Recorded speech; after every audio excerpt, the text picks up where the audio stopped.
Zen. How do we find that moment? Yeah. Yeah. You know, because my editor, she drives me insane. I don't know about y'all. You know, she got to say, it's like you talk about, I want one of them people that keeps me motivated. And then after they get you motivated, after a little while, I want somebody that I can just get along with. You know, it's kind of like, somebody help me, please. Get her out of here. Paul, I need, make sure you got paper towels and...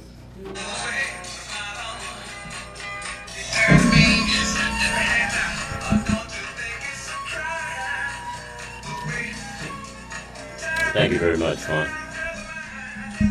My. It's always a good thing to get started in the morning doing some things like this, you know. As they always say, hi, I'm John Washington, and I'm the editor-in-chief of Flossin Media, where we are unapologetically black, and we don't give a shit about what nobody else say. There was this song, what's all this bullshit going down? That's the one I like to be working with, you know. And so, Bob, don't get caught in the crosshairs, because ain't no telling what I might ask you, you know. But mostly, Bob, I'm going to ask you to speak a little bit about yourself. Did you get a chance to see some of the questions? I did get those, yeah, so thank you for that. All right, Ron. We're on? All right. So what's going on with you? I was just playing around just a minute. So it's time to go to work, Vaughn? Be me.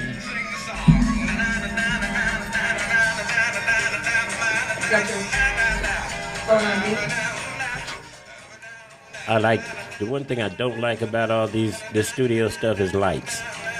Could we do interviews with the blinds up or something? You know, it's like you got to come in this room and soundproof.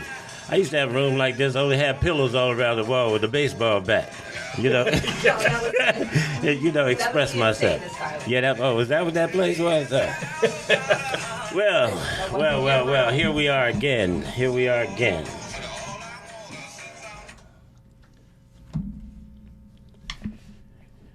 Hey, folks, welcome to this edition of Black Beat. I'm John Washington, the editor-in-chief of Flossin Media, and the host of this podcast series where we take unapologetically black approaches to the topics and issues impacting our community. On this show, we continue a series on environmental justice as part of a campaign we call Earth Needs Allies. The campaign is in collaboration with Flossin Media and the Seoul District Business Association. The Seoul District Business Association's annual fundraiser event called the MLK Dream Run. This event is happening on Saturday and Sunday, September 17th and 18th at PCC Cascade Campus in Portland, Oregon. Today, we welcome our distinguished guest, Bob Graveslees from Pacific Power.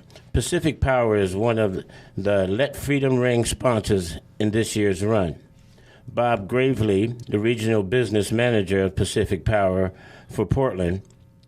In his role, Bob is responsible for or involved in Pacific Power's local government and community affairs, major customer account management, economic development, and philanthropic giving for the Portland area. Bob has also held public affairs and government affairs roles during his 11 years at Pacific Power.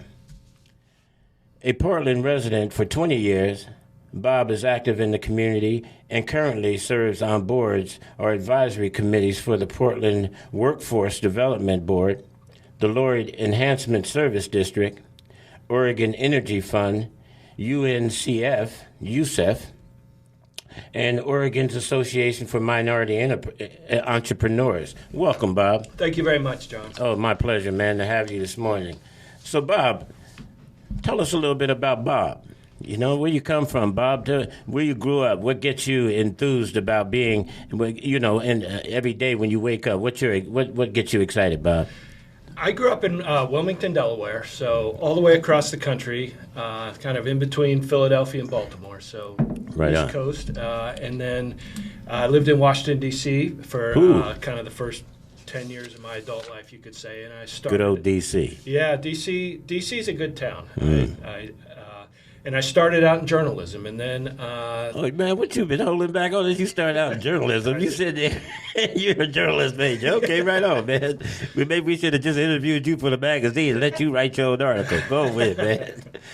but then I made my way out to Portland, and I've been here, and this is kind of where I've made my life, and I have two kids in high school now. Right on, man. Yeah. And have been with the power company and enjoying my role, which is really getting me out and involved in the community. So, I'm really thrilled to see more events happening again and people getting out, and everything seems different these days. Yeah. But in a way, it's also, I don't know if I'd say exciting, but it just feels like everything is different. And I agree, but exciting. It's nice. Those are kind words. I think some people is just going plumb outright crazy out there the other day, boy. I'm gonna tell you. I know. Exciting's probably not the right word, but it does feel like it's a time to engage. It does feel like there's a lot to be determined. I feel like the future of this city and our society. There's so much happening now. It's just feels like an important time. But come on, Bob. Well, talk to us a little bit about the work Pacific Power is doing around this environmental justice topic. Yeah. Well, Pacific Power is the utility. We serve about 20% of Portland, but most of North and Northeast Portland. So, we've been around for 100 years. We've been involved in the community for a long time. In addition to keeping the lights on, we've been involved with community organizations for a long time. But I would say the last couple years, like a lot of other kind of companies, we've had to kind of look at ourselves and say, what are we doing? What could we do more of? What could we do better? So, we've recently hired kind of a full-time diversity, equity, and inclusion director that reports directly to our CEO here in Portland, so that we can kind of examine everything we're doing and look for ways to do more. We're going out. We're trying to figure out how to better engage community organizations in planning that utilities do. So, wow. How do everything down to how do we communicate with people? Are we communicating the right? And we're involving more voices in those discussions, so that we can find out what we're doing right. We can find out what we could do better, and really look at things more closely going forward. Yeah, that's cool, Bob. So, Bob, tell me a little bit, in your view, what makes Pacific Power a good Earth ally? That's an interesting question, because we as an electric utility and as a power company that has traditionally relied on things like coal and natural gas to keep the lights on, you could argue that we've been part of the problem. So, but we're also super important going forward to try to do this the right way and move from fossil fuels to cleaner renewable energy resources. So we've been kind of a leader in that sense in terms of developing wind. We're one of the largest owners of wind power in the country. Wow. And so we're part of that transition, but we also are in a place where we have to manage it responsibly so we're not hurting people along the way. Everybody wants more renewable energy. Everybody wants cleaner air. But we also have to be super careful that we don't jack people's bills, right? Yeah, man. Because, if someone's paying $100 a month for their electricity, if suddenly it goes to $140 or $150, that can hurt people. So in that sense, I feel, companies like Pacific Power in that spot where we're part of the transition to cleaner energy, but we also directly impact people in the community. So we have to be very mindful of how we do it, and we're right in the middle of that, and that's a lot of what we focus on right now. Bob, on the last several years, I've been, traveled, even doing a little bit during the pandemic, man, and, the transition is fascinating, right? Coming from what we know about in the past, all that, trying to move to the future, and in that, and so when we start talking about this wind power and all that, And, and then you look at how when you install these things, what it looks like on the landscape of some of these states, man, where you guys really invested a lot in this wind stuff, man. I mean, and it sort of was a mixed bag, man. Some of it, on that flat land running, we know some people from Iowa and all those kinds of places, man. You get out there in them cornfields and you look, and there are people who take their whole farms and put these windmills and stuff on them, man. I mean, and so, I mean, do you have a department that looks at how aesthetically these things are woven into the landscape, or is it just something that we just go out there and because we want wind power, we just put up a big old thing that just blows some wind, But are people pushing back on these types of things, man, and looking at these things, or is there another way? Are you going to approach it? Talk to me a little bit about that. Yeah, that's a big question, because unfortunately right now there is no way to generate electricity that doesn't have an impact on something. You can put dams in the river, that impacts fish. Right. You can burn coal, that impacts the air. Yeah. You can use wind power, and that, as you say, puts wind farms across the landscape, and there's impacts to birds. Same with solar panels. Solar panels cover lots of ground. So wow. Unfortunately, right now, everybody needs electricity. Everybody wants electricity, but there's no way that is impact-free. So what has kind of generally guided us is affordability and moving toward cleaner resources, and keeping the power on. The other, another challenge with renewable resources is you can't just turn them on and off, right? Wow. So sometimes the wind's not blowing, Yeah. sometimes the sun's not out. Yeah. So how do you move toward more renewable energy? But then if there's a heat wave or it's cloudy in California, how do you keep the lights on? So all these things you talk about Or mitigating, huh? Yeah, it makes it very challenging, but that's what we do. That's the essence of what's going on behind. Well, yeah, I'm sorry to just divert, but but it's still obvious when we get into those states and places where alternative power and those things are being employed. I'm just recognizing it, just as we talk about how things are changed. These things add serious change to the landscape, man. But I guess there's a price in any transition we're going to have to pay somewhere along the line. But let's take it back to our state, Bob. The state of Oregon is investing $100 million, right? And into electric vehicle charging stations. Okay, what role is Pacific Power playing in this?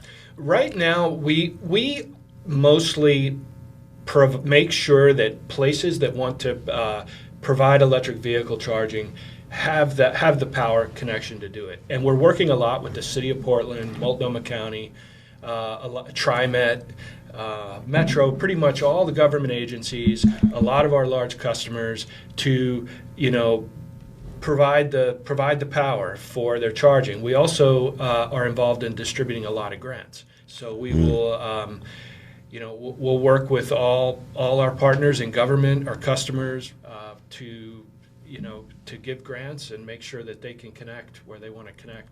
So how's the black community being engaged in this effort in regards to workforce development? I think a lot. Well, in terms of EV charging, one thing we look at when we give grants is where there's a need. So if a grant comes in from an area that's already well set up, that won't get as much priority as places in East Portland or somewhere else where there may be more of a need. And I know when the city and the county and others get involved in this too, they also very much look at communities that have more of a need than others when we make those decisions. So in consideration for the workforce. And then developing that workforce, and then in this electric car section. Have you guys looked at the impact on the ancillary industries that support gas and combustible engines situations? How is this transition going to impact that? And then what are you guys looking at in terms of the workforce and trying to support any of these other, like mechanics and things of that nature? John, I don't really know so much on that. I know that for our own workforce, we have a big need for workers coming up. A large section of our line workers and other trade crafts are retirement eligible, so we're going to have a lot of turnover in our workforce. So we know for us there's lots of opportunities, but I'm afraid I'm probably not the best to kind of speak to other industries, and we tend to just focus on what y'all keeping doing, keeping the lights on. But y'all are conscious and aware that it's going to have an impact, right? I mean, as we continue to push those alternative things, something's going to have to die, right? You're going to put something to rest.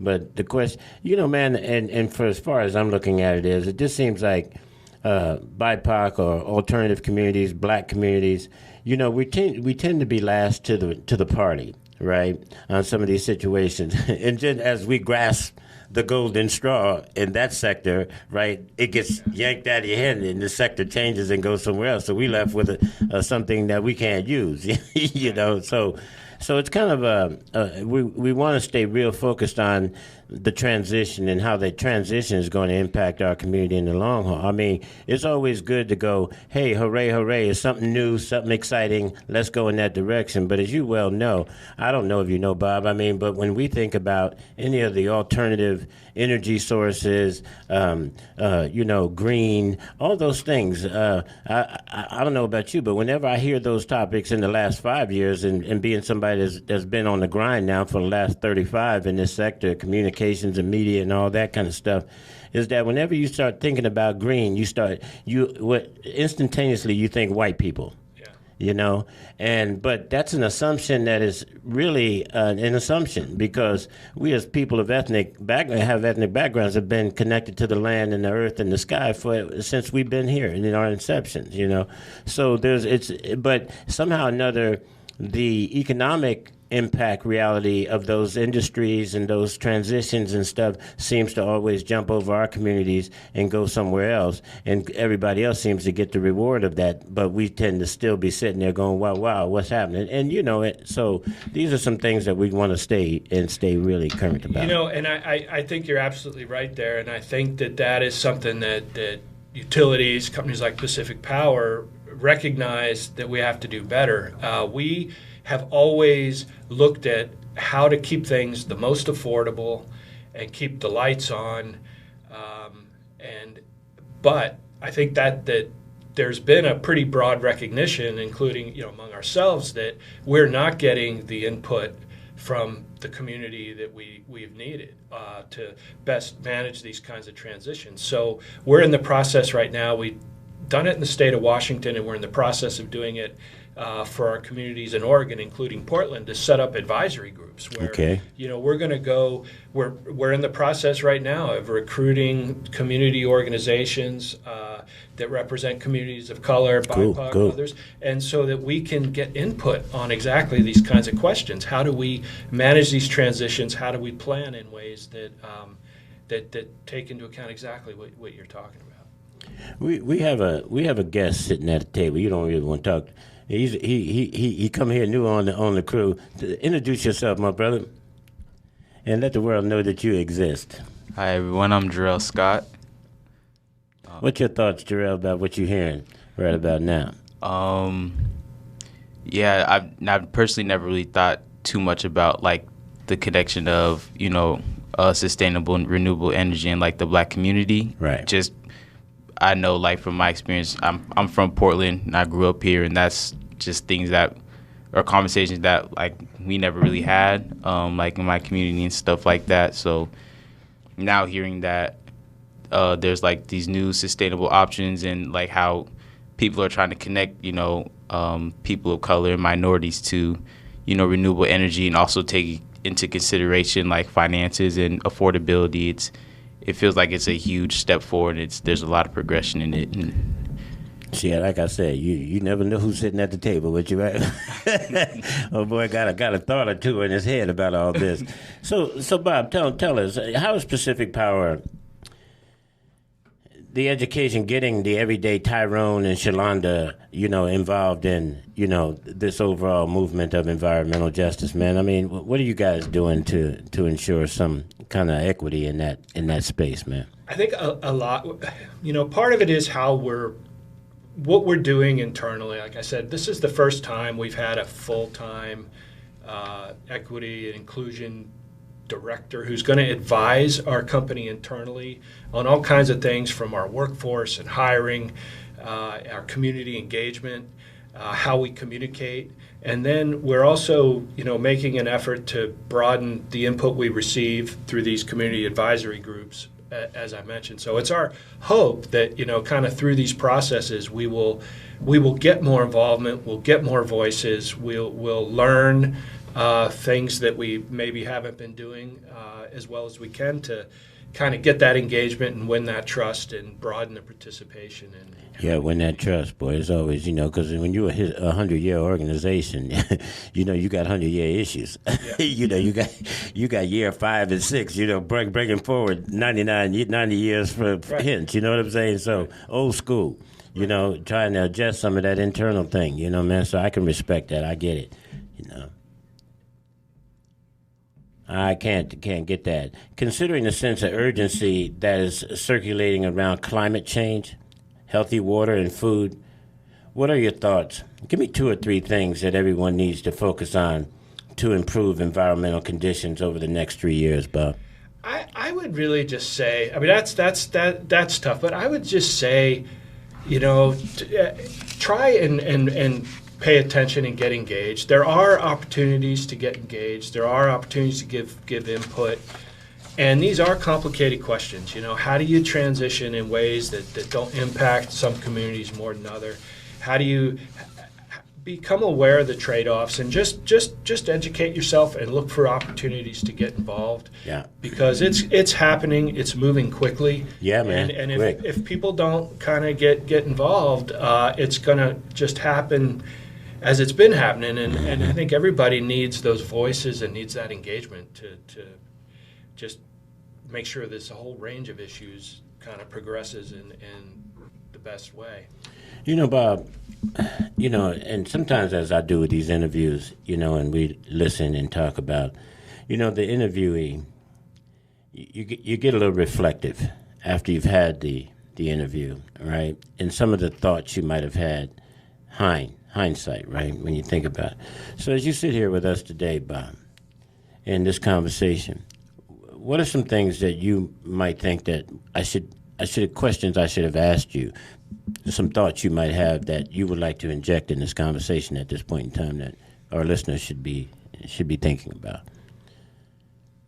I think you did a good job, John. Thank you. I think nothing immediately jumps to mind. I think I find myself as I'm just sitting here kind of participating in this and talking with you, it's just an awareness on my behalf how much things like power companies and other companies just kind of go day to day, week to week, month to month, year to year, and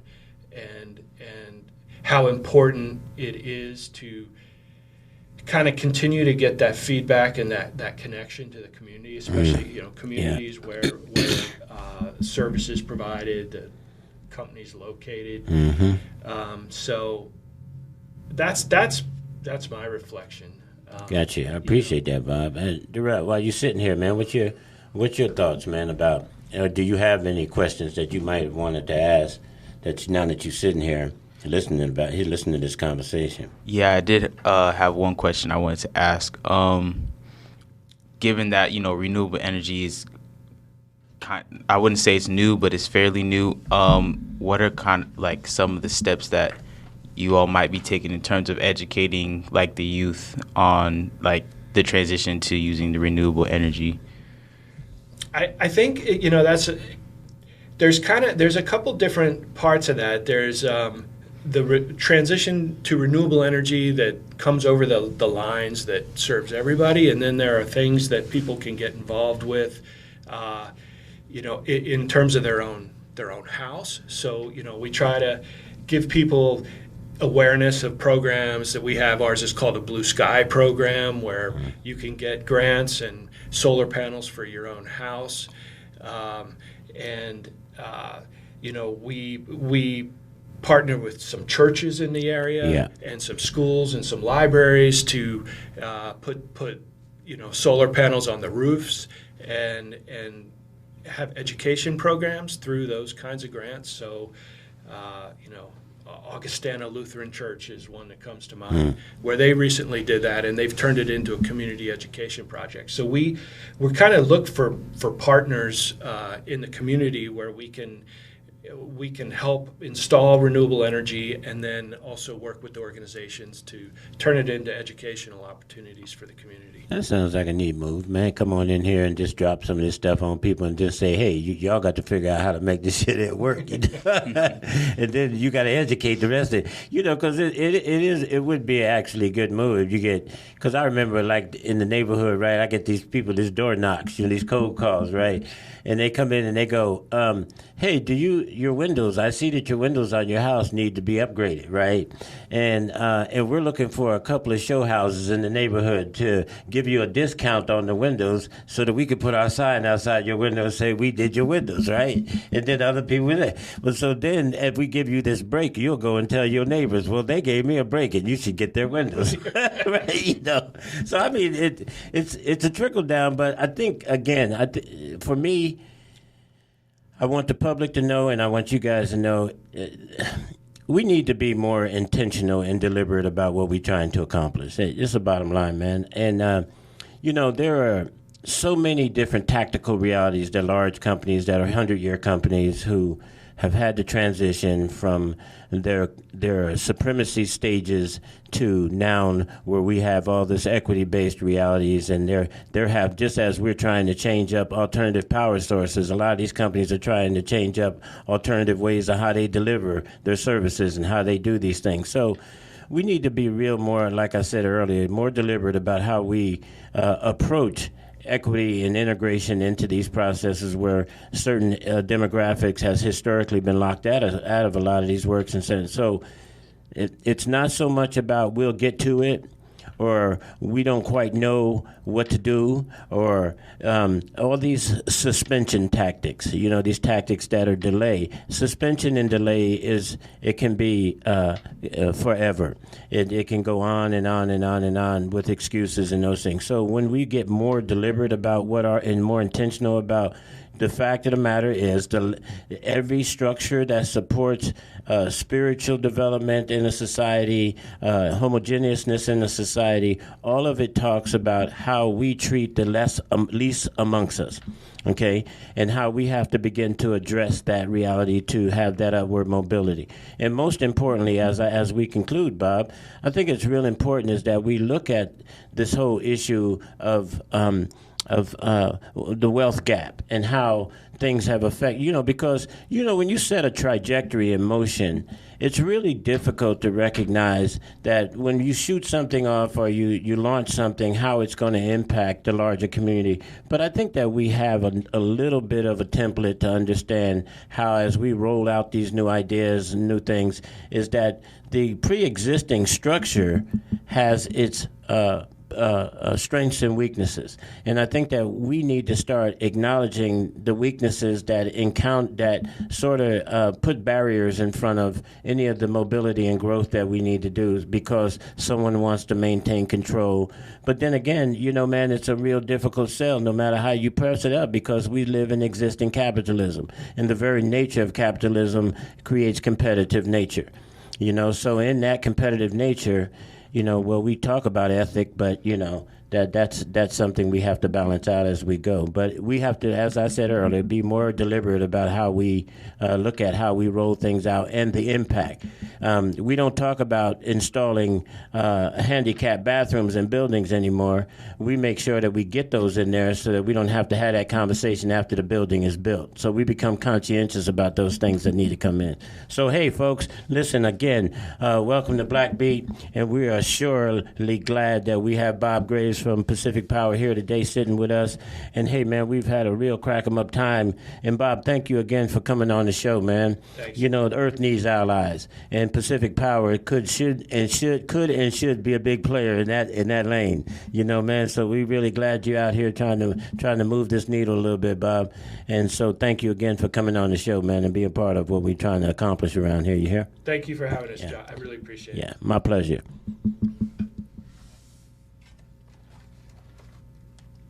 Boom. See ya. And then, of course, the outtake on the music would be, Jarrell, you're, you know. somebody's here to sign some paperwork with you. I think next door, so we should. Yeah, Jarrell, somebody- Oh, wait.